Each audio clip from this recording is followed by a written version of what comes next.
Alex, você como um alum de Harvard, você fez um MBA há 10 anos atrás, passou pela McKinsey, pela iFood, por Venture Capital. Na sua visão, em tempos de inteligência artificial, ainda vale fazer um MBA no exterior? Daiana, boa pergunta, e acho que a resposta é depende, depende do seu caso. Eu não acho que um MBA no exterior é para todo mundo, é um investimento bastante alto. Hoje, um programa de primeira linha de 2 anos custa só de tuition mais de US$ 200 mil.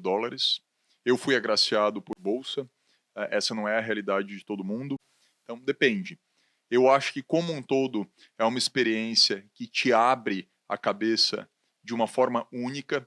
Dificilmente, em outro momento da carreira, você vai conseguir fazer uma pausa para olhar tanto para assuntos de negócios, cases de business, como para relacionamentos e olhar para dentro também, entendendo seus pontos fortes, seus pontos fracos, uma oportunidade de desenvolvimento como líder e como ser humano, você não vai ter depois na sua carreira. Então, nessa fase, onde tipicamente você está entre os 25 e 30 anos, você já tem algum tipo de exposição profissional, de maturidade, já demonstrou muita ambição, já demonstrou muita aspiração por liderança. O MBA é para quem quer ser líder, para quem quer ocupar um papel de tomada de decisão. Então, para esse perfil e que almeja uma barra muito alta, eu acho que faz todo sentido, especialmente quando você está falando de escolas no nível de Harvard, Stanford, Wharton, INSEAD e as melhores escolas do mundo.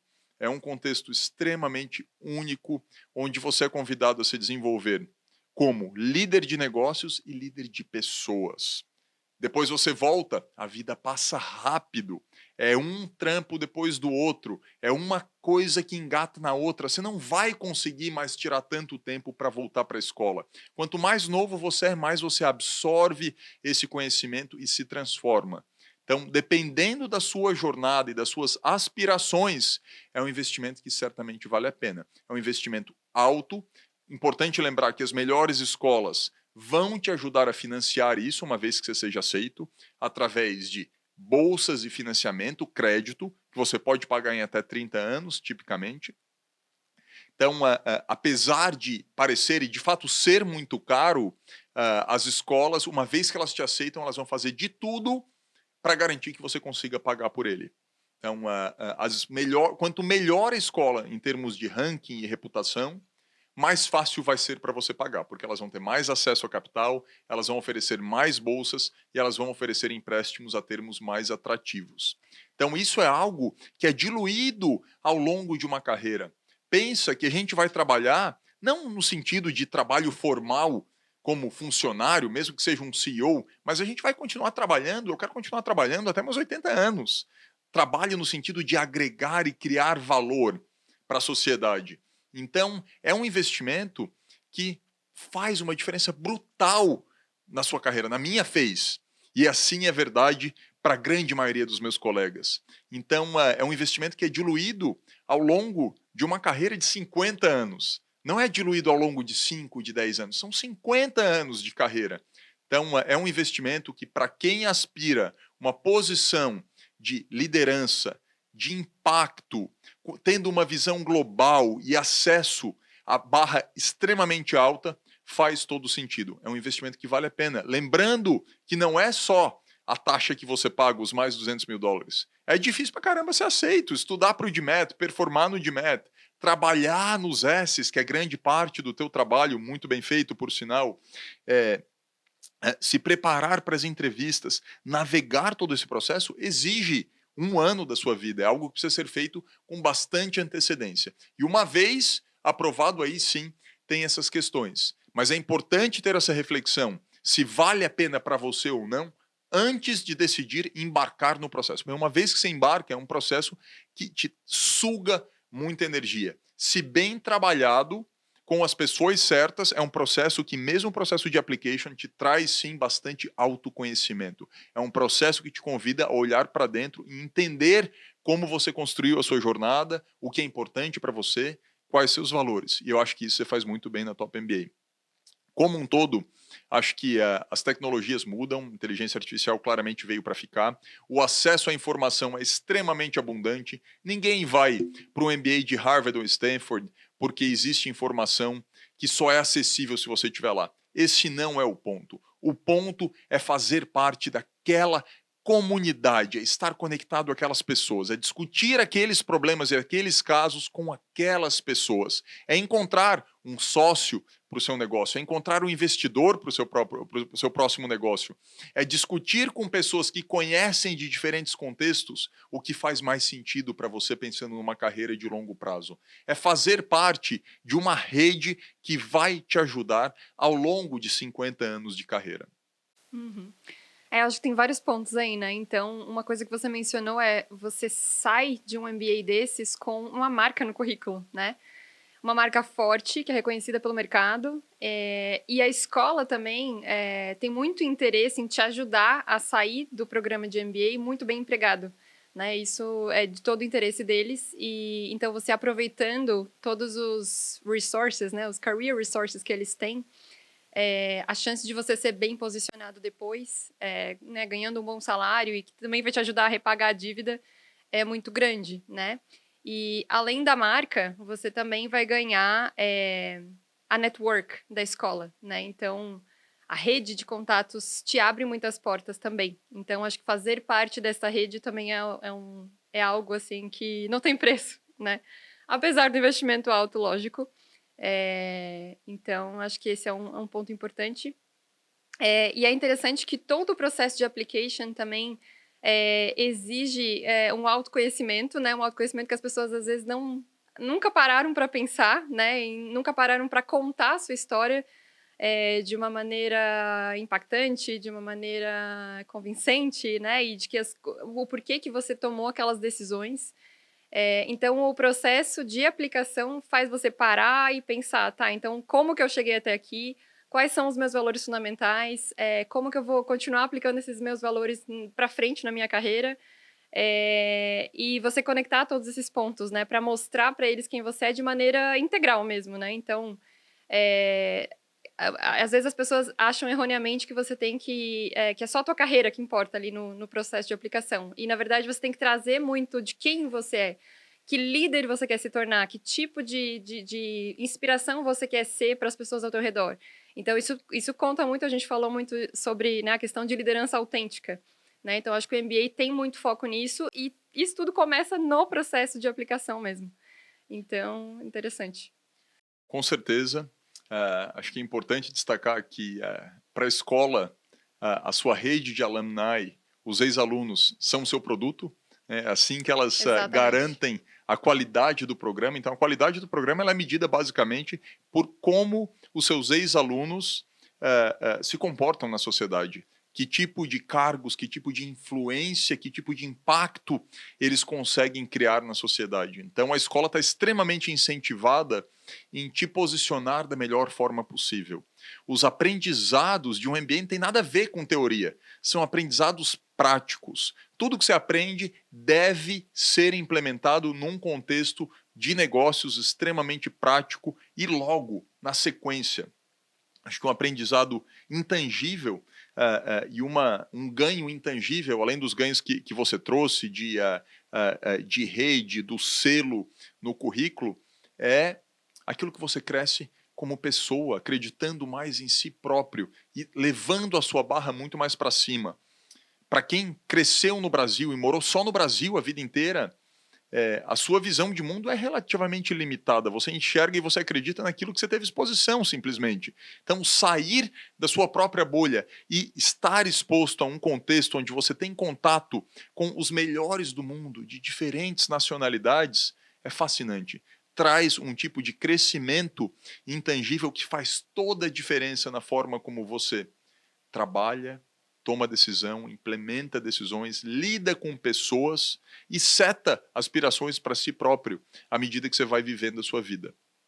Essa é uma bela diferença entre fazer ou não fazer o MBA. Né? Tem vários programas, de novo, pelo conteúdo, tem você aprende de diversas outras formas. Imersões de curto prazo te trazem a exposição também a esse conteúdo, mas não é uma experiência transformacional, que é como as escolas gostam de se posicionar, né? Elas gostam de dizer we have a transformational experience, porque elas querem pegar alguém que já é muito bom, mas é esse rough diamond, esse diamante grosseiro, e dar uma lapidada e deixá-lo melhor e aplicar o polimento certo para que você brilhe a ponto de ter muito impacto depois. Então, como um todo, eu sou suspeito para falar porque realmente mudou a minha vida. Eu acho que todo mundo que aspira por fazer mais e viver mais também, um MBA faz todo sentido. Óbvio que isso precisa ser analisado caso a caso. E como que foi a tua experiência durante o programa, assim? Você falou um pouco de primeiro ano, segundo ano, em termos de você chega muito cru, né, e você vai sendo lapidado, você vai cada vez mais aumentando a tua autoconfiança, vai aprendendo como se comportar ali naquele ambiente. Mas conta um pouquinho mais, assim, como é que foi essa experiência para você e a questão de envolvimento em extracurriculares, como que essa parte mais de comunidade, a parte mais social também. Perfeito. O MBA de Harvard é dividido em RC, RC, que a gente chama de Required Curriculum, que é o primeiro ano inteiro, e o segundo ano, que é o EC, que é o Elective Curriculum. Primeiro ano é esse currículo obrigatório, ele é basicamente engessado, você não tem opção de escolher os cursos e você fica com os mesmos colegas durante o ano inteiro, estudando na mesma sala com as mesmas pessoas. É uma experiência extremamente intensa e que te tira completamente da zona de conforto. É uma experiência academicamente puxada. Então, o primeiro ano é desenhado para fazer com que você se supere. Dentro da sala de aula, os cases muitas vezes são complexos, longos. A gente estuda quase 300 cases no primeiro ano.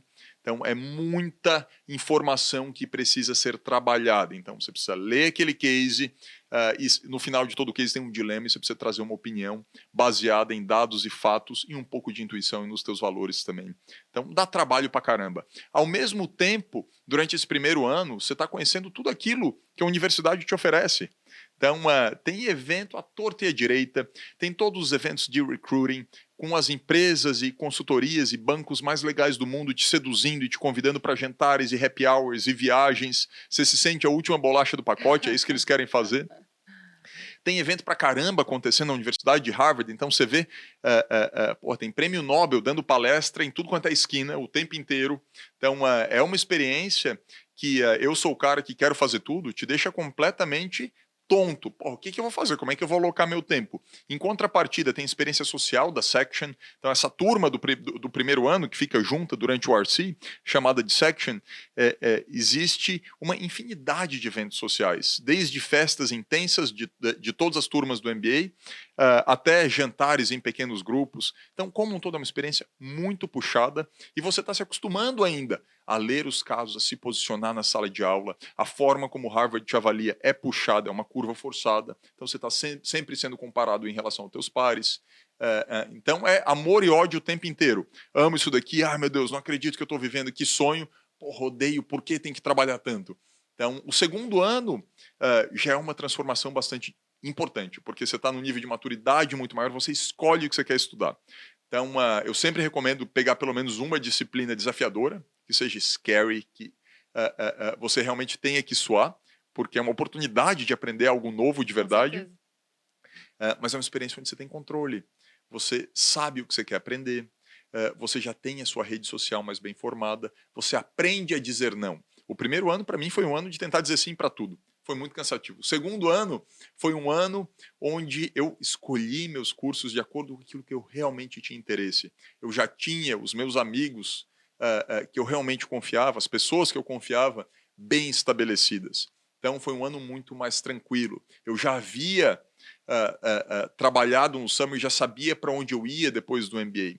Então, eu estava com muito mais tranquilidade e muito menos ansiedade. Isso faz parte da jornada. A experiência é desenhada para ter esses altos e baixos, porque é aí que tem muito do aprendizado e muito do valor. As escolas são diferentes. Harvard é conhecidamente muito puxada. Ela te tira da zona de conforto tanto em relação à exposição em sala de aula, quanto em relação à profundidade que você demonstra nessa exposição. Não é só falar, mas é o quão profundo você vai em relação aos teus argumentos de análise de caso. Outras escolas são diferentes. Como um todo, não existe resposta errada. Ah, fui aceito em Harvard, Stanford, Wharton, Kellogg, Columbia, Booth, para onde eu vou? Cara, todas elas são maravilhosas e a gente nunca ouviu nenhuma experiência negativa de ninguém que foi para essas escolas de primeira linha. Vai muito em função daquilo que é importante para você e daquilo que você valoriza. Eu decidi por uma experiência propositalmente desafiadora, porque eu queria encarar esse desafio, e Harvard é um nome gigante que me fez chorar quando eu recebi a notícia e que eu sabia que me traria um acesso que eu não teria de outra forma. Mas não existe resposta errada em relação à escola, e as escolas têm formatos diferentes em relação a como elas estruturam o primeiro e o segundo ano. Você sabe disso melhor que eu. Exato. E como que foi o processo de recrutamento? Foi fácil de conseguir o Summer? No teu caso, você estava mudando de carreira, né? Você estava vindo de uma carreira um pouco mais técnica, e aí a consultoria foi a tua porta de entrada para esse mundo de negócios, inovação, etc. E o quão difícil foi conseguir o Summer?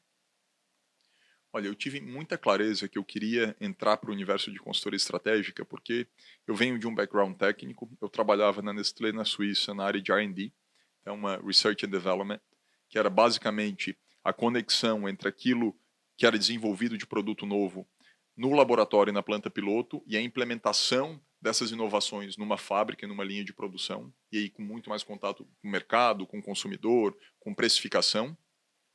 E eu queria sair desse universo, eu não queria ser taxado como o cara que trabalha em CPG, em Consumer Packaged Goods, o cara de inovação em CPG. Eu queria ampliar. E consultoria é fantástico para isso. Então eu tinha muita clareza que eu queria consultoria. Comecei a me preparar para os cases em janeiro de 2012 e o recrutamento foi começo de fevereiro. Foram 10 dias muito intensivos que eu me preparei. Você precisa se preparar, o processo de consultoria é puxado, são rodadas e rodadas. Eu apliquei para todas as consultorias, deu certo, recebi oferta de todas elas. Na época era McKinsey, Bain, BCG, Booz Allen, que agora chama Strategy, e tinha mais uma que eu não lembro o nome. No fim das contas, eu fui para a McKinsey, tive uma experiência de aprendizado fascinante. A McKinsey sabe muito bem o que ela está fazendo, é muito estruturada e entrega muito valor aos seus clientes. Eu sabia que para mim seria uma experiência de curto prazo, mas que me traria a aplicação de tudo aquilo que eu aprendi no MBA, que seria um passo importante para quem estava fazendo uma mudança de carreira expressiva, como era o meu caso. Importante dizer, esse foi a minha realidade para consultoria. Todo mundo que quis consultoria se posicionou. Se posicionou nas top 3, que é Bain, McKinsey, BCG? Não necessariamente. Muita gente se posicionou em consultorias menores, mais nichadas, mais boutiques, algumas com menos prestígio, mas todo mundo se posicionou. Tech é um grande recrutador, está extremamente presente no campus, e muita gente que queria coisas diferentes que não recrutavam diretamente no campus. Então, se você quer trabalhar para uma startup menor, se você quer trabalhar para um nicho específico, você precisa construir e trabalhar diretamente com as empresas. As escolas oferecem muitos recursos para isso. Então, tem career coaches que vão te ajudar a conectar com todos os principais empregadores, os principais players deste mercado, especialmente se você quer trabalhar nos Estados Unidos. Todos os brasileiros da minha turma, do meu ano, que quiseram ficar nos Estados Unidos, ficaram então lá até hoje, super felizes, construíram carreiras de extremo sucesso. Então, dá mais trabalho se você quiser recrutar e trabalhar num contexto que não recruta no campus, que tipicamente são as consultorias, os bancos de investimento e as grandes empresas, tech e non-tech. Se você quiser trabalhar com um contexto fora disso, empresas médias, startups, fundos de venture capital, por exemplo, fundos de private equity, alguns recrutam, você precisa construir a sua rede e construir esses relacionamentos ao longo do programa, que você vai ter tempo de construir naturalmente e todos os recursos para te ajudar. É impressionante como um e-mail de estudante que termina @harvard.edu abre portas. Todo mundo fala com você, você consegue acesso a quem você quiser. Então, essas marcas são muito fortes e todo mundo está aberto e interessado a falar com o estudante. E uma pergunta que me fazem bastante é: vale a pena fazer o MBA mesmo que não seja nessas escolas grandes, né, e com marcas fortes? Enfim, tenho uma resposta, né, que eu dou sempre e tem um exemplo, inclusive, que depois eu comento aqui, mas qual que é a tua visão? Você que é um cara de mercado, eh, como que o mercado vê isso, uma pessoa saindo de uma escola que não é Harvard ou Stanford ou um nome muito forte, assim? Perfeito. Olha, depende, de novo, do seu contexto. Como um todo, quando a gente olha para o Brasil, pô, a gente está num contexto onde a maioria das pessoas teve zero de exposição e experiência Justamente. internacional. Exato. Então, cara, passar 2 anos estudando numa escola de primeira linha, e primeira linha eu não estou falando só de top 10 Estados Uhum. Unidos, tá? Eu estou falando de Canadá, tem escolas incríveis. Europa tem escolas incríveis. Que às vezes a gente fixa a ideia só em Harvard, Stanford, Wharton Exato. e esquece do restante do mundo. Ainda assim, você está falando do topo 0,01% de escolas do mundo. E você vai ter acesso a uma barra dramaticamente mais alta do que se você continuasse no status quo. Então você sempre tem que pensar e analisar qual é a contrapartida. A contrapartida é eu continuar na mesma aqui, trabalhando, esperando uma promoção. Porra, se você é novo, tem condições, aspira, vai para fora. Vai para Uhum. fora. A questão de sair da zona de conforto, né? Super, super, especialmente assim, Canadá, que é um país super querido pra gente. Você pode ir e ganha visto de trabalho para trabalhar lá. Você vai pagar em dólar canadense, mas depois você vai receber também em dólar canadense. A probabilidade de você ser bem empregado na economia canadense é altíssima. O Canadá é um país que abraça o imigrante. Tem gente que às vezes quer fazer um MBA para fazer uma mudança de vida, não só de carreira. Eu quero mudar de Exatamente. país. Exatamente. Cara, vai para o Canadá. O Canadá Uhum. vai abrir as portas, vai te receber muito bem e vai te proporcionar uma alavancagem de carreira extremamente expressiva. Se você for como imigrante sem o MBA, provavelmente sua vida vai ser muito mais difícil. O Uhum. fato de fazer parte do ecossistema educacional daquele mercado, Canadá, Estados Unidos ou Europa, faz toda a diferença para você acessar os líderes desse mercado, líderes de negócio, enfim, líderes do seu setor. Então, como um todo, a resposta é que sim, claramente Vale a faz pena, né? sentido.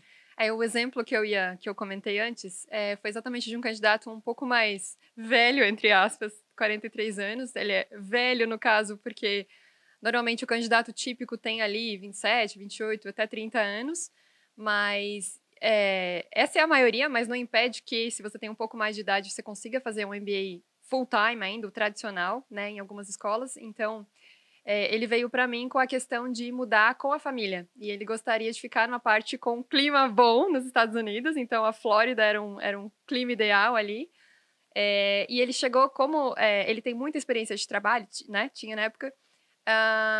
O mais indicado para ele seria aplicar para programas mais executivos, né? A gente tem alguns programas que são full-time, mas para executivos, pessoas que têm mais experiência de carreira. E ele passou para um desses programas, inclusive, mas ele também aplicou para outras escolas com MBA tradicional e foi aprovado numa universidade na Flórida. E considerando todo o contexto dele, que ele queria se mudar com a família, né? Queria se estabelecer lá, queria imigrar para os Estados Unidos e numa região, né, que tivesse toda essa parte de um clima bom, a língua, enfim, toda essa experiência para a família, levando em consideração o todo, fez muito mais sentido para ele ficar numa universidade lá na Flórida do que para um programa que tinha mais nome e tal, executivo. Então, cada caso é específico, né? E a gente tem que olhar para isso. E muitas vezes o ganho que você vai ter, que é intangível, né? Muitas vezes é muito maior do que você ficar na tua zona de conforto aqui no Brasil. Então, por isso que eu também sempre recomendo. Ó, uma pergunta para você e é a última. Você trabalha ajudando a galera, os brasileiros, a entrarem nas melhores escolas do mundo aí por mais de 10 anos. Já botou gente em Harvard, Stanford, Wharton, praticamente todas as escolas top do mundo. São dezenas de alunos todos os anos. O que você identifica como os fatores mais importantes para uma candidatura bem-sucedida? Boa pergunta. Olha, eu acho que claro que você ter uma carreira com resultados te ajuda. Uma nota boa do GMAT com certeza te ajuda, especialmente para escolas muito competitivas. Mas eu acho que a maneira que você consegue se destacar mais com o teu application é você conseguir fazer essa mescla de contar a sua trajetória profissional junto com trazer também aspectos pessoais, de aprendizados pessoais, situações específicas, mostrar a vulnerabilidade e como que você deu a volta por cima, né, dessas situações específicas. E isso dá toda uma cor para o application, né, que te destaca. Então, acho que é um conjunto, né? Então, claro que você tem que ter um currículo muito bom. O GMAT alto te ajuda. Também não quero desencorajar, né, as pessoas que têm um GMAT, de repente, não tão alto. A gente tenta compensar uma nota tão alta no GMAT no application com outros fatores, de outros jeitos, mas é inegável que uma nota alta te ajuda, né, para entrar especificamente nessas escolas mais concorridas, né? São as escolas mais concorridas do mundo, então realmente você precisa se destacar de algumas maneiras. E eu acho que trazer essa autenticidade no application também, então mostrar esse autoconhecimento, ir a fundo na tua história, conectar os pontos de um jeito bacana ali, que vai ser impactante para quem está lendo, é um fator muito importante.